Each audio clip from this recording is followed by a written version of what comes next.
Hello everyone and welcome back to the channel. Today I'm going to be giving my predictions for UFC Fight Night, Josh Emmett versus Kevin Vallejos. Let's get straight into it. Starting with the first fight on the card we have is Piera Rodriguez versus Sam Hughes. Piera Rodriguez is 11-2 and her last fight was against Ketlin Salzer, where she got a decision win. Sam Hughes is 11-6 and her last fight was against Shauna Bannon, where she got a submission in the second round and won that fight. Piera Rodriguez versus Sam Hughes feels like a fight that could be decided by the pace and consistency. Rodriguez is strong physically and usually looks to wrestle and control positions. When she's able to get takedowns and stay on top, she can win rounds with pressure and control. The issue is that her offense isn't always very damaging. So if opponents can get back up or keep the fight competitive, the rounds can be close. Sam Hughes is gritty and extremely durable. She keeps working for the full fight, throws steady volume, and doesn't fade easily, even if she loses early positions. She tends to keep pushing the pace and making opponents work every minute. That feels like that's where Rodriguez might have some early grappling success. But Hughes' toughness, consistent activity, could start to swing that momentum. If Hughes keeps getting back up, landing the busier strikes, and staying fresher late, she can edge the scorecards. So my prediction, I do have Sam Hughes by decision, grit, steady pressure, and higher activity winning the rounds over 3. So Sam Hughes by decision for me. Next fight on the card we have is Elijah Smith versus Su Young Yu. Elijah Smith is 9-1 and his last fight was against Toshomi Kazama and got a TKO in the first round and won that fight. Su Young Yu is 16-3 and his last fight was against Zhao Long and got a decision win. Elijah Smith versus Su Young Yu feels like a matchup where patience and round control could be the deciding factors. Smith looks like more of a composed fighter. If he stays disciplined, works behind the jab, and focuses on landing clean combinations, he can control the tempo of the fight. Over 3 rounds, that kind of steady output can really help build a lead on the scorecards. Yu is aggressive and willing to push forward, but that pressure can sometimes create openings. If he overcommits or rushes exchanges, Smith can capitalize with counters and cleaner strikes. I could see moments where Yu tries to make it scrappy, but if Smith sticks to his game plan and keeps the fight at his range, he should be able to win the majority of the rounds. So my prediction, give me Elijah Smith by decision, disciplined striking, good distance control, and consistent round-winning work. So Elijah Smith by decision. Next fight on the card we have is Bea Mesquita versus Montserrat Rendon. Bea Mesquita is 6-0 and her last fight was against Arena Alexeva and got a submission in the second round and won that fight. Montserrat Rendon is 7-1 and her last fight was against Alice Pereira, where she got a decision win. Bea Mesquita versus Montserrat Rendon is a matchup where the grappling advantage could be the key factor.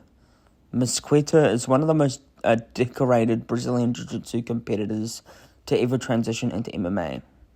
Her ground game is elite. She's patient, methodological, and extremely dangerous once that fight hits the mat. She's very good at advancing positions and slowly setting up submissions rather than rushing them. Rendon is tough and scrappy, and she'll likely to try and keep the fight standing where she can use her striking, but if Mesquita gets her hand on her and bring the fight to the ground, that's where the danger really starts. I could see the first round being competitive, while Mesquita works to close the distance and find the takedown. Once she starts controlling positions and forcing scrambles, openings for submissions should appear. So I'm going to go with Bea Mesquita by submission in the second round. I think she gets the fight onto the ground, takes control, and locks up a finish once the grappling exchanges start favouring her. So give me Bea Mesquita by submission in the second round. Next fight on the card we have is Luana Laceda versus Hector Souza. Luana Laceda is 13-3, and his last fight was against Simon Oliveira and got a sub in the second round and won that fight. Hector Souza is 14-1, and his last fight was against Maxon Lee, where he got a decision win. Luan Laceda vs Hector Souza feels like one of those fights where the first clean exchange could decide everything. Lastra is well-rounded and has solid grappling, but he can sometimes be hittable when he's trying to close distance or irritate exchanges. If he doesn't secure control early, he can end up in striking battles where things get risky. Hector Souza brings a lot of aggression and power. He's the type of fighter who looks to make an impact right away, throwing heavy shots and trying to overwhelm opponents before they can settle into the fight. If Souza comes out fast and catches Laceda during an exchange or while he's trying to close distance, that could change the fight instantly. In matchups like this, one clean punch can be enough. So my prediction, I do actually have Hector Souza by KO in the first round, explosive start, lands the big shot early, and gets the quick finish. So Hector Souza by KO in the first round here. Next fight on the card, we have is Vallejos versus Manuel Souza. Vallejos is 10-3, and his last fight was against Mason Jones, where he got a TKO in the second round and lost that fight. Manuel Souza is 13-1, and his last fight was against Christian Perez, where he got a TKO in the third round and won that fight. Vallejos versus Manuel Souza feels like a fight where pressure and power could take over as the rounds go on. Oki is explosive and athletic, but he can sometimes get drawn into wild exchanges. When fights turn into brawls, openings start appearing on both sides, and Manuel Souza looks like the type who can capitalize on that. He's aggressive, throws with real power, and once he senses an opponent slowing or getting hurt, he's good at piling on pressure. The first round could be competitive with both landing shots, but if the pace gets chaotic, Souza's power could start making the difference. By round 2, the damage and pressure might open the door for a finish. So my prediction, I have Manuel Souza by TKO in the second round. I think he survives the early exchanges, lands the heavier shots, and forces a stoppage once the fight gets messy. Next fight on the card we have is Chris Curtis versus Maitabek Orobai. Chris Curtis is 32-12, and his last fight was against Max Griffin, where he got a decision win.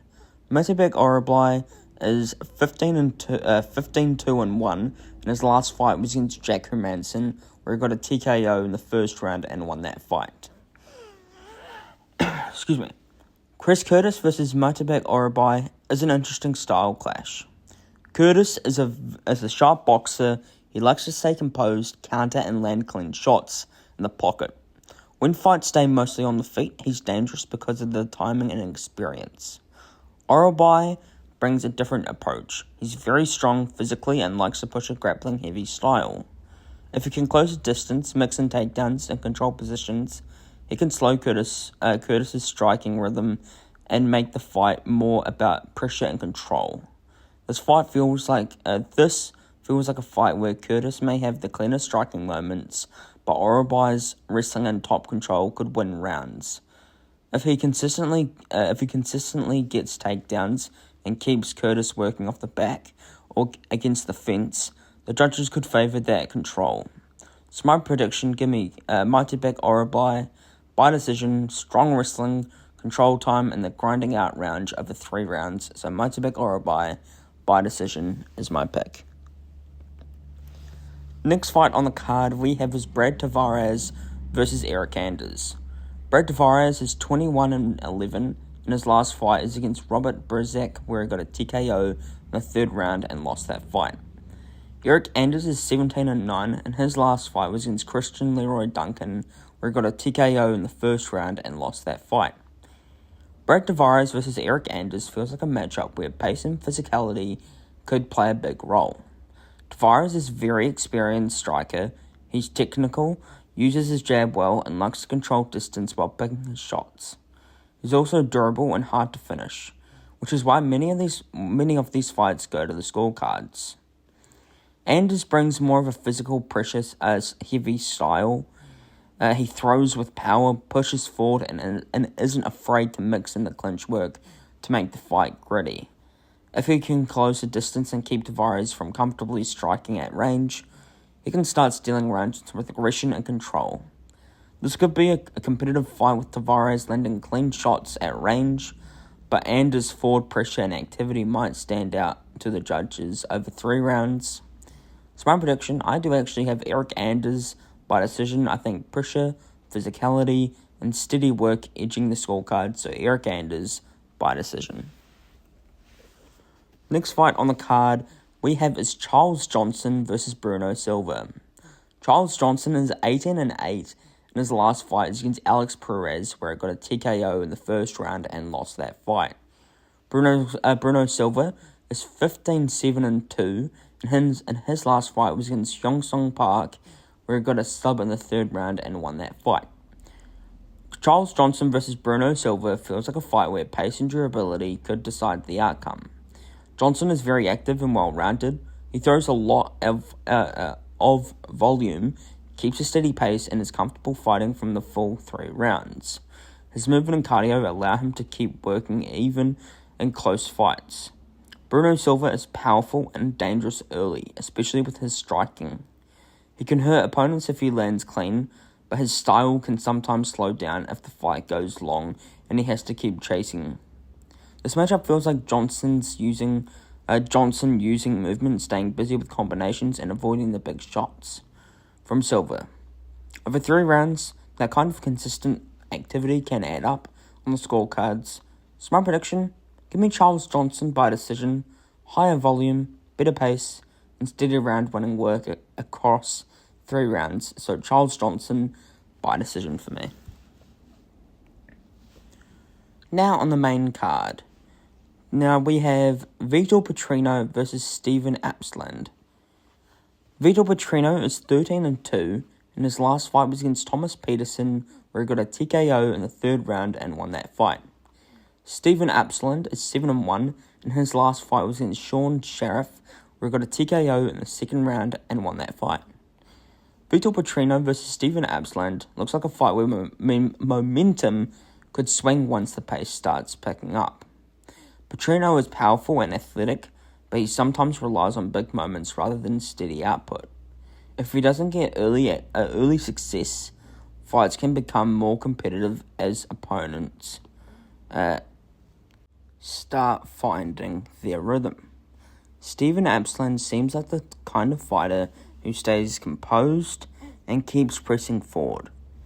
If he survives the early exchanges and starts landing consistently, he could begin to break Petrino down as the fight goes on. The first round might be competitive with both testing range and power, but by the second round the pressure and accumulation of strikes could start to show. Once Apsland senses Petrino slowing or getting hurt, he may jump on the opportunity to finish. So my prediction, I do have Steven Apsland by TKO in the second round. I think he builds momentum after the opening round and secures the stoppage with sustained pressure. So Steven Apsland by TKO in the second round. Excuse me. Then we have Marwan Rahiki versus Harry Hardwick.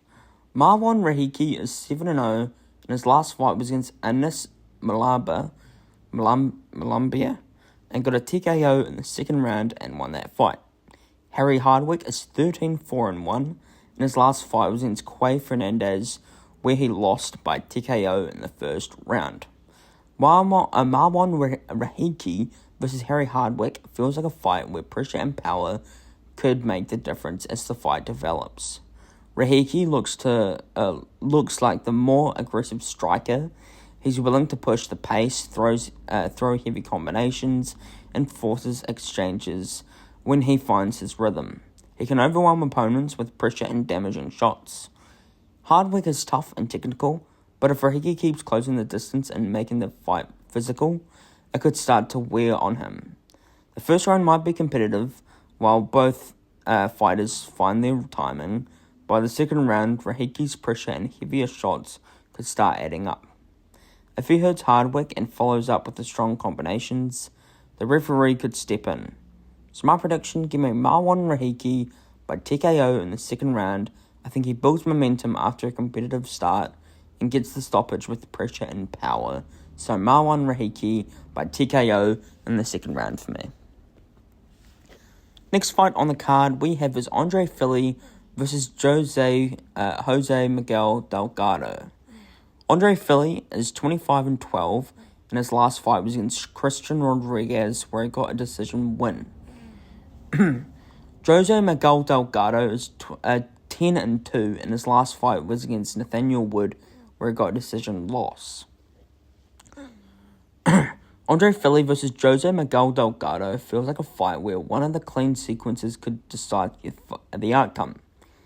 Fili is a very experienced and tricky striker with sharp angles and fast combinations. He can mix volume and counters well, but sometimes he leaves openings when overextending or moving aggressively.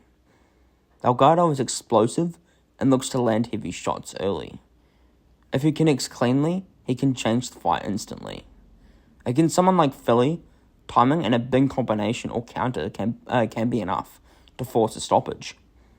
The first round might see some feeling out in exchanges, but by round 2, Delgado's power and precision could be decisive if he catches Fili coming in or during a scramble. So my prediction, I'm going with another KO. I'm going with Jose Miguel Delgado by KO in the second round. Patient early, lands a clean heavy sequence, and finishes before the fight can go the distance. Next fight on the card, the feature fight of the card we have is Ion Cutelaba versus Omar Sy. Ion Cutelaba is 19-11-1, and his last fight was against Modestas Pikauskas, where he got a decision loss. Omar Sy is 12-1, and his last fight was against Brenderson Ribeiro, where he got a TKO in the first round and won that fight. Ion Cutelaba versus Omar Sy feels like a matchup where the composure and fight IQ could decide the outcome. Cutelaba is explosive and powerful, but he can be wild at times if he overcommits or rushes exchanges. It can leave openings for a more disciplined opponent. Omar Sy is patient, calculated, and knows how to control distance. He's likely to pick his shots carefully, counter effectively, and avoid Cutelaba's biggest power moments. Over 3 rounds, consistent striking and cleaner exchanges could accumulate and sway the judges. So my prediction, I'm going to say Omar Sy by decision with disciplined, smart striking and outpointing Cutelaba through accuracy and ring control. So yeah, Omar Sy by decision here for me. Now for the co-main event we have is Amanda Lemos versus Jillian Robertson. Amanda Lemos is 15-5-1 and her last fight was against Tatiana Suarez, where she got a decision loss. Jillian Robertson is 16-8, and her last fight was against Marina Rodriguez, where she got a TKO in the second round and won that fight. Amanda Lemos versus Jillian Robertson is a classic striker versus grappler matchup. Lemos is a very dangerous striker with heavy hands and finishing power. She looks to impose her pace, land clean shots, and can finish fights if she catches her opponent with the right sequence. Robertson is an elite grappler and submission specialist. She's likely to look to take the fight on the ground, onto the ground, control key positions and work for submissions. If she can neutralize Lemos' striking and keep the fight on the mat, she can accumulate points, control the pace. Over 3 rounds, Robertson's grappling and control could outweigh Lemos' striking unless Lemos lands a big finish. Her ability to defend takedowns and scramble will be key. So my prediction, give me Jillian Robertson by decision. I think she uses superior grappling, positional control, and round-by-round consistency to edge the fight. So Jillian Robertson is my pick by decision. Now for the main event, we have Josh Emmett versus Kevin Vallejos. Josh Emmett is 19-6. His last fight was against Yusuf Zalal, where he lost by submission in the first round. Kevin Vallejos is 17-1, and his last fight was against Giga Chikadze, where he got a TKO in the second round and won that fight. Josh Emmett versus Kevin Vallejos feels like a fight where power and timing could decide things quickly. Emmett is a seasoned heavy-hitting fighter who likes to use pressure and combinations, but he can sometimes leave openings when moving aggressively. Vallejos is explosive and looks to land clean, powerful shots early. If he catches Emmett in an exchange or times a counter well, he could end the fight before it goes long. The first round may involve both fighters feeling each other out, but by round 2, Vallejos' speed and power could be the difference. One clean sequence could force a stoppage. It's my prediction. Give me Kevin Vallejos by KO in the second round. I think he builds on early momentum, lands a big shot, and secures a finish. So Kevin Vallejos by KO in the second round is my pick there. But that is it. Thank you for listening to my predictions for UFC Fight Night, Josh Emmett versus Kevin Vallejos. I hope you enjoyed it. Please subscribe to my channel. It'll be a massive help. Thank you for watching. Take care. Peace.